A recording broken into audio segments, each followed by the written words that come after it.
Hello दोस्तों, नमस्कार। SM किसी चैनल में मैं आप सभी लोगों का दिल से बहुत बहुत स्वागत करता हूं। सो दोस्तों, इस वीडियो को स्टार्ट करने से पहले आज के दिन का पहला वीडियो ऑब्वियसली आईआरसीटीसी के क्वार्टर 2 के रिजल्ट कैसे रहे डिटेल एनालिसिस यहाँ पे की है, राइट। सो जरूर इस वीडियो को देख लेना, लिंक नीचे डिस्क्रिप्शन बॉक्स में मिल जाएगा। फर्स्ट टाइम विजिट किया है तो चैनल को सब्सक्राइब करने के साथ साथ फ्री स्टॉक मार्केट क्लासेस को भी फॉलो कर सकते हो। लिंक ऊपर आई बटन पर या फिर नीचे डिस्क्रिप्शन बॉक्स में मिल जाएगी। सो चलिए दोस्तों, फिलहाल इस वीडियो को स्टार्ट कर लेते हैं। सो दोस्तों, अभी हम लोग आ चुके हैं बिल्कुल हमारे नॉर्मल स्क्रीन के ऊपर एंड यहाँ पे हम लोग बात करने वाले हैं एक और बड़े कंपनी के नंबर्स से related, Tata Motors. Yes, Tata motor की अगर हम लोग यहाँ पे बात करें तो क्वार्टर 2 के रिजल्ट अभी अभी हम लोग को आते हुए देखने को मिल रहे हैं। अभी अभी मतलब मार्केट क्लोज हो जाने के बाद। सो जो भी रिएक्शन रहेगा, मतलब बाजार को कैसे लगे ये नंबर, ये तो कल ही पता यहाँ पे चल जाएगा। आज के दिन जो भी मोमेंटम यहाँ पे देखने को मिल रहा है, जो भी परफॉर्मेंस है, उसमें कोई भी रिजल्ट का इन्वॉल्वमेंट नहीं है। हाँ, बोल सकते हो अनुमान के हिसाब से बाजार यहाँ पे चल रहा था। सो टाटा मोटर के डायरेक्टली नंबर के ऊपर ही जंप कर लेते हैं एंड देख लेते हैं नंबर कैसे आए हैं। सो दोस्तों, आप देख सकते हैं हम लोग आ चुके हैं टाटा मोटर के नंबर के। और दोस्तों, सबसे पहले एक इंपॉर्टेंट पॉइंट मैं आपको यहाँ पे बताना चाहूँगा। देखिए, ये जो नंबर्स है ना, हम लोग यहाँ पे ये जो पढ़ते हैं पीडीएफ रहता है, ये लगभग 29 पेज का है, राइट। मैं अगेन कहना चाहूँगा, मैं इस वीडियो में कभी भी जो नंबर हम लोग यहाँ पे पढ़ते हैं, जो कंपेरिजन क्वार्टरली ईयरली करते हैं, वो एक ओवरव्यू टाइप है।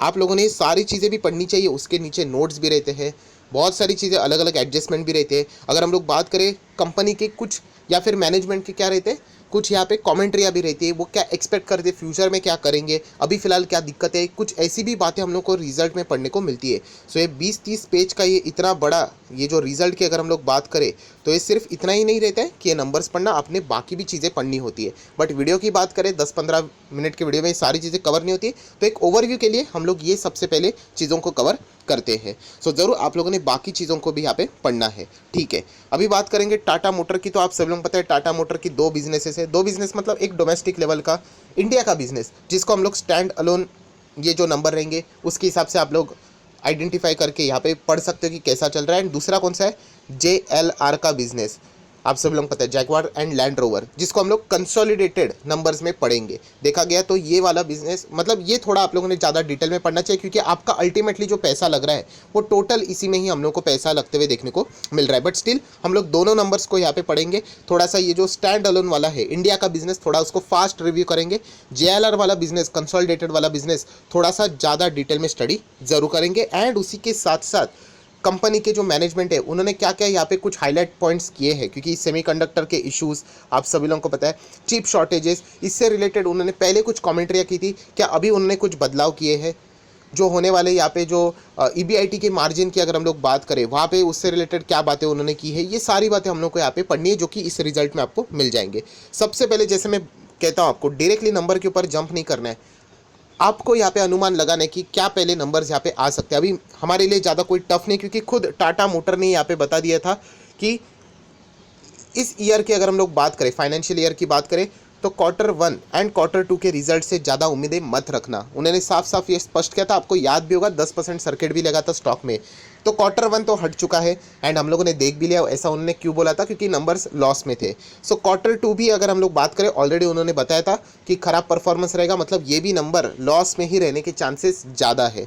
सो चलिए देख लेते हैं कि लॉस में ही है कि नंबर्स नहीं 99.999% लॉस में ही रहेंगे। बट स्टिल हम लोगों को एक बार यहाँ पे देखना है। एंड उन्होंने ये कहा था क्या कि क्वार्टर 3 ऑनवर्ड्स, क्वार्टर 3 क्वार्टर 4 की बात करें, आपको नंबर इंप्रूव होते हुए देखने को मिलेंगे। सो हम लोग अभी फिलहाल तो क्वार्टर 2 की ही बात कर लेते हैं। यहाँ पे सबसे पहले ये वाला कौन सा है, टाटा मोटर का, आप देख सकते हैं यहाँ पे स्टैंड अलोन बिजनेस, मतलब इंडिया वाला बिजनेस। सो ये इतना ज़्यादा आप लोगों को बड़ा बिजनेस नहीं देखने को मिलेगा। JLR का बिजनेस की वजह से बहुत सारी फिगर्स यहाँ पे चेंज हो जाते हैं। तो चलिए फटाफट यहाँ पे चीज़ों को देख लेते हैं। Rupees in crore, lakhs rupees in crore बढ़ा ही रहता है। सितंबर, जून, सितंबर 21 21 20, चलो ठीक है, सीक्वेंस बराबर है। इसको थोड़ा सा फास्ट ये करेंगे क्योंकि कंसोलिडेटेड के ऊपर ज़्यादा हम लोग फोकस करने वाले हैं। सो टोटल इनकम कितना है, 11,000, देन 6,000 एंड देन 5.7, 5,700। सो यहाँ पे क्वार्टरली एंड ईयरली अच्छी खासी जंप हम लोग को देखने को मिल रही है टोटल इनकम में। बट ये कौन सा है, ये इंडिया वाला बिजनेस है। उसके बाद अगर हम लोग बात करें, इनकम तो अच्छा है, खर्चे की बात करेंगे। सो इनकम माइनस एक्सपेंडिचर ही देख लेते हैं क्या आता है। सीधा इनकम माइनस एक्सपेंडिचर, आपको प्रॉफिट मिल सकता है और लॉस भी हो सकता है। अगर आपके खर्चे इनकम से ज़्यादा होंगे तो ऑब्वियसली लॉस हो जाएगा। एंड वही चीज़ हम लोग को देखने को मिल रही है, ये देखिए प्रॉफिट और लॉस बिफोर एनी एडजस्टमेंट। सो कितना लॉस है, 538 इसके पहले ये लगभग 900 के ऊपर हुआ करता था एंड उसके पहले 700। सो हम लोग कह सकते हैं कि यहाँ पे इंडिया का भी बिजनेस लॉस में ही चल रहा है, राइट। बट यहाँ पे एक पॉजिटिव पॉइंट कौन सा है कि लॉस पिछले क्वार्टर के हिसाब से कम है एंड ईयरली हिसाब से भी कम है। सो हम लोग कह सकते हैं लॉस कम होना भी एक पॉजिटिव साइन ही यहाँ पे पकड़ा जाता है, जो कि फिलहाल टाटा मोटर में देखने को मिल रहा है। एंड ये कौन सा बिजनेस है, अगेन कह रहा हूँ ये इंडिया का बिजनेस है, मेन बिजनेस के ऊपर अभी हम लोग को जाना है। सो इसके बाद बहुत सारे एडजस्टमेंट रहेंगे। सो फाइनल यहाँ पे फिगर क्या सामने आती है, अगर आप चाहो तो ईपीएस से देख सकते हैं, कंटिन्यूइंग ऑपरेशन वाला ईपीएस देख लेते हैं हम लोग, 1.5, 2.46 एंड 2.02 एंड ब्रैकेट में मतलब लॉस है, जितना कम रहेगा उतना अच्छा है। सो 2.46 आप देख सकते हैं 1.50 एंड 2.02 कितना हो गया 1.50। तो हम कह सकते हैं यहाँ पे लॉस हम लोग को रिड्यूस होते हुए देखने को मिल रहा है। स्टैंड अलोन बेसिस के हिसाब से इंडिया का बिजनेस में लॉस हम लोग को कम होते हुए देखने को यहाँ पे मिल रहा है। तो चलिए इसको एक छोटा सा हम लोग पॉजिटिव साइन जरूर पकड़ेंगे कि एटलीस्ट लॉस कम हो रहा है। सो अभी आ जाते हैं मेन बिजनेस की ओर। मेन बिजनेस मतलब इसमें आप लोगों को जैगवार एंड लैंड रोवर मिलेगा, इसी में से ही सबसे ज़्यादा पैसा आता है। अगर आप इस बिजनेस के सेगमेंट को देखोगे, ये देखिए सेगमेंट वाइज रेवेन्यू, यहाँ पे आपको कमर्शियल व्हीकल देखेंगे जिसके चलते इनको ज़्यादा पैसा आते हुए देखने को यहाँ पे मिल रहा है। अभी आ जाते हैं दोस्तों मेन बिजनेस की ओर, थोड़ा सा फास्ट जाते हैं यहाँ पे क्योंकि बहुत डिटेलिंग में ये पढ़ना पड़ता है। सो दोस्तों डायरेक्टली अभी हम लोग आ चुके हैं, ये देखिए कंसोलिडेटेड नंबर, ये वेरी इंपॉर्टेंट है। आपका जो पैसा लगता है वो टोटल इसी में ही लगता है, क्योंकि जेएलआर में भी अगर कोई पॉजिटिव नेगेटिव न्यूज़ आती है तो स्टॉक ऊपर नीचे होता है। सो डेफिनेटली ये चीज़ें हम लोगों ने सीरियसली यहाँ पे पढ़नी है। सो यहाँ पे आप देख सकते हैं दोस्तों टोटल इनकम इस वक्त का कितना है, 62,245, जो कि पिछले क्वार्टर में कितना था 66,000 और we can say 67, rounded figure अच्छा रहेगा, एंड इसके पहले 54। सो आप देख सकते हैं यहाँ पे 62.2 ये इस वक्त का है, लास्ट टाइम कितना था 67 एंड एक साल पहले 54। तो year on year basis improvement है, 54 का 62.2 बट 67 का 62.2, मतलब हम कह सकते हैं इनकम में भी अभी भी तकलीफें यहाँ पे रह रही है। इसके पीछे का रीज़न बहुत ही सिंपल है, आप सभी लोग पता है सेमीकंडक्टर के इश्यूज़ की वजह से डिमांड तो बहुत सॉलिड है कि डिमांड तो है बट सप्लाई वो प्रॉपरली मीट नहीं कर पा रहे क्योंकि शॉर्टेजेस चल रहे हैं। ठीक है, तो इनकम इतना खास नहीं है। क्वार्टरली बात करें, खर्चे देख लेते हैं, अगर खर्चों को कंट्रोल किया जाए तो कुछ बात बन सकती है। 65, 69 एंड 54, चलो अच्छी बात है, खर्चों को कंट्रोल किया है, 69 के बदले 65। तो हम लोगों को फाइनली जो यहाँ पे इनकम माइनस एक्सपेंडिचर करने के बाद प्रॉफिट या फिर लॉस आ जाता है, तो हम लोग कह सकते हैं यहाँ पे लॉस ही रहेगा। तो ये देखिए लॉस यहाँ पे देखने को मिल रहा है, कितना है लॉस 3467, मैं लिख लेता हूँ 3467। लास्ट टाइम कितना था 2581, आप लोग देख सकते हैं, एंड उसके पहले लगभग 819। सो हम लोग कह सकते हैं यहाँ पे अभी भी ऑब्वियसली ये जितना बढ़ रहा है उतना अच्छी बात नहीं, क्योंकि ये ब्रैकेट वाले फिगर्स है। सो अभी भी कंपनी लॉस से ही यहाँ पे डील करते हुए देखने को यहाँ पे मिल रही है। उसके बाद अगर हम लोग बात करें आगे की चीज़ें, बहुत सारे एडजस्टमेंट हम लोग को देखने को यहाँ पे मिल रहे हैं, एंड बाकी के भी एडजस्टमेंट जो यहाँ पे किए हुए एक्सेप्शनल आइटम्स की भी अगर हम लोग बात करें वो हर एक क्वार्टर में यहाँ पे किए हुए हैं। सो अगर आप चाहो तो उसको भी यहाँ पे एज अ कंसिडर यहाँ पे कर सकते हो। उसके बाद टैक्स एडजस्टमेंट यहाँ पे रहेंगे, टैक्स पे करना पड़ेगा। एंड फाइनल आप लोग देख सकते हो दोस्तों प्रॉफिट और लॉस फॉर द पीरियड और फॉर द ईयर, ये है फाइनल फिगर। थोड़ा सा मैं जूम कर लेता हूँ, ये आप लोगों को न्यूज़ चैनल के ऊपर वेबसाइट के ऊपर देखने को मिल जाएगा। कौन सा है ये देखिए 4415, ये है लॉस कंपनी का। इसके पहले था 4450 अगर हम लोग बात करें, एंड एक साल पहले था 307। ऑब्वियसली यहाँ पे चिप के शॉर्टेजेस नहीं थे, अभी चिप के शॉर्टेजेस के कारण ये लॉस हम लोग को बढ़ते हुए देखने को मिल रहा है। बट अच्छी बात यह है कि क्वार्टरली एंड अभी इस क्वार्टरली अगर हम लोग बात करें, पिछला क्वार्टर एंड ये क्वार्टर कोई ज़्यादा फर्क नहीं, 4450 एंड ये 4415। सो लॉस बिल्कुल फ्लैट में ही चल रहा है, ऐसा हम लोग यहाँ पे बोल सकते हैं। एंड इसके पीछे का मेन रीज़न है कि कंपनी के एक्सपेंस हम लोग को कंपैरेटिवली थोड़े से कम होते हुए देखने को मिले हैं। इनकम में ज़्यादा कोई ग्रेट बढ़ोतरी देखने को नहीं मिली है, जिसके वजह से ये परफॉर्मेंस सुधरा है। इनफैक्ट हम कह सकते हैं एक्सपेंस को कंट्रोल किया इसके वजह से। सो बेसिकली हम लोग को फ्लैट परफॉर्मेंस ही देखने को मिला है, कोई बहुत बड़ा ऐसा डिफरेंस देखने को अभी तक मिला नहीं है। इसी चीज़ को अगर आप चाहो तो ईपीएस से भी देख सकते हो, ये है ईपीएस कितना है 11.60, 11.62 रिफ्रेश हो जाएगा, डोंट वरी। एंड ये तो पहले वाला था, ये तो नॉन कंपेरेबल है, ये इसको कंपेयर करोगे तो सेम ही नजर आएगा 11.62 एंड 60। सो अगर हम लोग ओवरऑल नंबर की बात करें तो ऑलरेडी टाटा मोटर ने इससे रिलेटेड हिंट दिया था कि क्वार्टर 1 और क्वार्टर 2 से ज़्यादा उम्मीदें मत रखना, तो वैसे ही परफॉर्मेंस हम लोग को आज भी देखने को यहाँ पे मिल रहा है। तो सर फिर भी टाटा मोटर का शेयर क्यों भाग रहा है? क्योंकि टाटा मोटर में पैसा लोग इसीलिए लगा रहे हैं क्योंकि वो फ्यूचर में जाके अच्छा परफॉर्मेंस देगा। टाटा मोटर बिल्कुल भी अच्छा स्टॉक नहीं था पहले की, अगर हम लोग बात बात करें, आप लोगों ने देखा था 600 रुपये से इतना नीचे आया था, तभी उसमें कोई जान नहीं थी, राइट। मार्केट का लीडर भी नहीं था, वो मारुति लीडर थी। बट अभी इलेक्ट्रिक व्हीकल के कारण जो रफ्तार टाटा मोटर ने पकड़ी है एंड जो मार्केट कैप्चर उन्होंने किया है इलेक्ट्रिक व्हीकल में 70%, एंड मारुति इतना खास परफॉर्मेंस नहीं दे रहा है, इसके चलते टाटा मोटर के ऊपर बहुत ज़्यादा दाव यहाँ पे लग रहा है कि ये फ्यूचर में, मतलब फ्यूचर मतलब ये कल के दिन की बात नहीं कर रहे हम लोग, 2030 तक इतना लंबी पारी की बात चल रही है कि यहाँ पे अगर इंडिया में 100 इलेक्ट्रिक व्हीकल्स यहाँ पे रास्ते पे रहेंगी फॉर एग्जाम्पल, उसमें से यहाँ पे बताया जा रहा है 100 नहीं, 100 गाड़ियाँ अगर इंडिया पे रास्ते पे चलेगी तो उसमें से 30 गाड़ियाँ कौन सी रहेगी, इलेक्ट्रिक व्हीकल चलने वाली है। एंड स्टैटिस्टिक्स के हिसाब से अगर हम लोग बात करें, उस 30 में से अगर आज के हिसाब से अगर हम लोग बात करें 70% की अगर हम लोग यहाँ पे बात करें, 21 गाड़ियाँ किसकी रहने वाली है, टाटा मोटर की। मैं इलेक्ट्रिक कार्स की बात कर रहा हूँ। सो इसीलिए टाटा मोटर पे सबसे ज़्यादा दाव आज यहाँ पे लगाने का कारण ही यही है। सो हम लोग कह सकते हैं इसके चलते सबसे ज़्यादा दाव यहाँ पे लगाया जा रहा है। सो फिलहाल अगर हम लोग यहाँ पे बात करें, अगर आप चाहो तो सेगमेंट वाइज रेवेन्यू भी यहाँ पे नीचे पढ़ सकते हो, ये देख लेना। आप लोगों को यहाँ पे पहले इंडिया का बिजनेस यहाँ पे मिल जाएगा डोमेस्टिक लेवल का अगर हम लोग बात करें। एंड ये देखिए सबसे ज़्यादा 39,000 कहाँ से आ रहा है, JLR से।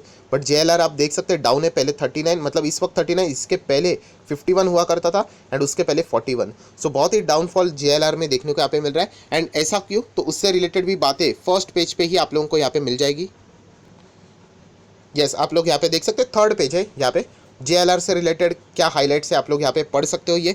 देन फाइनेंशियल्स को पढ़ सकते हैं। एंड ये देखिए लुकिंग अहेड, आगे यहाँ पे क्या रहेगा, क्योंकि ये तो ऑलरेडी हम लोग को नोन था कि ऐसी ही दिक्कत यहाँ पे रहने वाली है। सो उन्होंने यहाँ पे सबसे पहले बताया हुआ है टाटा मोटर ने, लुकिंग अहेड, आगे की बात करें सबसे पहले ही वर्ड आ गया SS, सेमी कंडक्टर का शॉर्टेज यहाँ पे हम लोग को फिलहाल देखने को मिल रहा है। इसके चलते आगे की अगर हम लोग फोरकास्टिंग करें तो वो थोड़ा सा डिफिकल्ट यहाँ पे होने वाला है। यही टाटा मोटर की अगर हम लोग JLR यूनिट की बात करें, उन्होंने ये चीज़ें यहाँ पे फिलहाल तो बताई हुई है। बट उन्होंने अपने हिसाब से ये पॉइंट्स बताया है कि अगर आगे की बात करें तो second half of a financial year 22, ये देखिए साफ लिखा हुआ है यहाँ पे, वो कह रहे हैं कि आप लोगों को सिग्निफिकेंटली रिकवरी आते हुए देखने को मिल जाएगी। सो नेक्स्ट वक्त अगर आप लोग Q3 के नंबर्स पढ़ोगे तो आप लोगों ने चेक करना चाहिए कि वो एटलीस्ट Q2 के नंबर को बीट होना चाहिए। ये टाटा मोटर की JLR यूनिट ने यहाँ पे खुद के ही अनुमान के हिसाब से ये सारी पॉइंट्स यहाँ पे बताए हुए हैं। उसी के साथ साथ अगर हम लोग बात करें जो EBIT की हम लोग यहाँ पे बात करते हैं, देखिए ये सारे एक्सपेक्टेशन की बात है, एक्सपेक्ट यहाँ पे बताया जा रहा है EBIT margin and free cash flow की अगर हम लोग यहाँ पे बात करें to turn the positive in the second half, इस फिस्कल की अगर हम लोग बात करें 22। सो सेकेंड हाफ से रिलेटेड अगर हम लोग बात करें, टाटा मोटर ने आज भी अपनी जो कमेंट्री है उसको देखा गया तो पॉजिटिव ही रखा हुआ है, जो कि अभी आप लोग यहाँ पे देख सकते हो। एंड अगर फाइनेंशियल ईयर 26 की बात करें तो उन्होंने ये भी बता दिया है कि ये जो EBIT मार्जिन्स रहेंगे JLR मीडियम्स की बात करें, सो 10% एंड उससे भी ऊपर लेके जाने का टारगेट वो लेकर यहाँ पे चल रहे हैं। सो जो भी टाटा मोटर में अभी तक जो पैसा यहाँ पे लगा हुआ है, फ्यूचर में क्या होने वाला है इसके चलते जो कमेंट्री उन्होंने दी हुई है उसके ऊपर सबसे ज़्यादा पैसा यहाँ पे लग रहा है। देन अगर आप चाहो तो इंडिया का बिजनेस से रिलेटेड हाईलाइट्स यहाँ पे पढ़ सकते हो, क्या क्या परफॉर्मेंस चल रहा है इसमें भी बताया गया है। लुकिंग अहेड उनको यहाँ पे क्या लग रहा है तो आप देख सकते हो। यहाँ पे बिजनेस कि अगर हम लोग बात करें इंप्रूवमेंट तो ज़रूर यहाँ पे देखने को मिल रहा है। सिग्निफिकेंट चैलेंजेस की बात करें तो यहाँ पे भी हम लोग यहाँ पे कह सकते हैं, ये देखिए सेम चीज़, सेमीकंडक्टर के इशू के कारण यहाँ पे भी दिक्कतें देखने को उनको मिल रही है। सो अगर हम लोग ओवरऑल यहाँ पे बात करें, जैसे एक्सपेक्ट किया गया था टाटा मोटर के नंबर, वैसे ही एक्सपेक्टेशंस हम लोग को देखने को मिल रहे हैं। क्या बाजार को अच्छे लगे कि नहीं वो कल देखना है। यहाँ पे टाटा मोटर ने ये भी कहा है, वापस यहाँ पे लिखा हुआ है, ये सारी चीज़ आप पढ़ सकते हो कि डिमांड अभी भी उनकी ज़बरदस्त स्ट्रांग है, बट सेमीकंडक्टर के इशूज़, चिप शॉर्टेजेस के कारण वो सप्लाई उस लेवल तक मीट नहीं कर पा रहे हैं। सो जैसे ही ये चीज़ें नॉर्मलाइज हो जाएगी, जो कि वो एक्सपेक्ट कर रहे हैं कि आने वाले ये जो क्वार्टर है, Q3 Q4 से ये चीज़ें देखने को मिलेगी। सो अल्टीमेटली आने वाले Q3 4 एंड सब्सिक्वेंटली 1 2 नंबर जो रहने वाले हैं वो इंप्रूव होते हुए देखने को यहाँ पे मिल जाएंगे। ये भी कॉमेंट्री हम लोगों को फिलहाल यहाँ पे देखने को फिलहाल मिल रही है। सो ओवरऑल नंबर देखें तो जैसे यहाँ पे एक्सपेक्ट किया गया था कि Q1 एंड 2 खराब आने ही वाले हैं, एंड वैसे हम लोग को यहाँ पे देखने को मिल चुका है। नंबर्स की बात करें ओवरऑल कंसोलिडेटेड तो फ्लैट ही है, पहले भी 4450 का लॉस था, आज भी 4415 का ही लॉस है, जो हम लोगों को यहाँ पे पहले ही बताया गया था वैसे ही देखने को यहाँ पे मिल रहा है। सो डेफिनेटली यहाँ पे अभी आगे क्या होगा, सेमीकंडक्टर से रिलेटेड क्या बातें सामने आती है उसके ऊपर अभी फोकस रखना यहाँ पे पड़ने वाला है। सिर्फ वीडियो को क्लोज करते वक्त मैं इतना ही कहना चाहूँगा, अगर कोई भी यहाँ पे अगर टाटा मोटर में यहाँ पे इन्वेस्ट करने के लिए जा रहा है, मैंने ये पॉइंट हमेशा आप लोगों को बताया, टाटा मोटर में अगर आप इन्वेस्ट करने जा रहे हो सो सिर्फ और सिर्फ लॉन्ग टर्म के लिए ये किया जा सकता है। शॉर्ट टर्म की बात करें तो अभी भी कंपनी स्ट्रगल ही कर रही है, जो कि हम लोग यहाँ पे देख रहे हैं। डिस्क्लेमर क्लीन देना चाहूँगा, येस ये कंपनी मेरे पोर्टफोलियो में भी है एंड मैंने भी जो पैसा लगाया वो कोई कल 1 2 4 साल के लिए नहीं, लंबी अवधि के लिए यहाँ पे लगाया है। इलेक्ट्रिक व्हीकल के डेवलपमेंट को ही देख के मैंने यहाँ पे पैसा लगाया हुआ है। अगर आप लोग इलेक्ट्रिक व्हीकल को हटा दोगे तो मैं टाटा मोटर में 1 सेकंड भी रुकना पसंद नहीं करूँगा। सो इलेक्ट्रिक व्हीकल से जितनी भी अच्छी न्यूज़ सामने आती रहेंगी उतना ही हम लोग टाटा मोटर में कंटिन्यू करते रहेंगे। एटलीस्ट ये मेरी स्ट्रैटेजी है जो मैं ऑलरेडी आप लोगों को यहाँ पे बता चुका हूँ। सो आई आशा करता हूँ टाटा मोटर के जितने भी नंबर्स थे वो मैंने आपके सामने रख दिए हैं। आप लोगों ने भी नंबर्स पढ़ने चाहिए एंड अदर नोट्स भी पढ़ने चाहिए एंड मैनेजमेंट की जो कमेंट्री है और भी डिटेल्स है वो भी आप लोगों ने यहाँ पे रीड जरूर करनी चाहिए। आशा करता हूँ आप लोगों को वीडियो पसंद आएगा तो लाइक एंड शेयर भी कर देना। So that's it, thank you very much दोस्तों, we will be meeting our next video, तब तक के लिए बाय बाय।